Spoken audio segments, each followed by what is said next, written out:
Alang rohoy dular darere, umulok mego am ekelage. Chando likhon dogo bataw huyuk geya,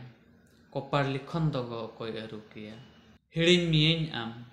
hirin mego gate, sukre tahen me, hirin me. Sanam ko johar, in Sanjoy Soren ar mid jekhana video to sanam ko sagun daram. Gate ko tehin dobon katha mid dular ar dulariya bishoy te. Mid dular ar dulariya cek laka akin dular mayanani tekin bedhaw lena ar ona mayanani nito cek laka topa akana ado ona mayanani ge topa kate dulariya cek laka kin katha kana ona gebon anjom sangeya dular renak sagai gate am getom rakhalet rakha seri sagai nito ca em ujar ket noa monere dular amem sarsawlet jai juglang tahena mente kirelang jom le sagai ama inya noa dular sagai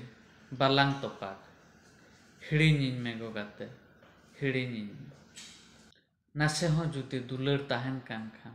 hijuk mese go gate upkar hotokain ma noa sare jiwe ho khati seri ka am nyapam kate dular ajoin me bisge inge palere gate uher regin adharawlen sara ghadi sara ghane amak katharin tahela sai sai jonom rena gate sagai noa katha hoto gatelang epem len hirin miyeng am hirin me gate sukre tahen me hirin me dular rena noa oka thope oka jonom reya amem dular kidin nongka gujuk khon ho banchaw tehen botor gin bujhaw okoy metai okoy menai tinya dunia renak bhid re mineng ekla ge banuk tinya disa marang tayom okage tolo molo jiwi do khojo ai ghane am asisam kaneng gate go jiwi khandaw me am sukte alang rohoy dular dare re umulok me go am ekla ge chando likhon dogo bataw huyuk geya kopar likhon dogo okoy erukiya hirin miyeng am hirin me gate sukre tahen me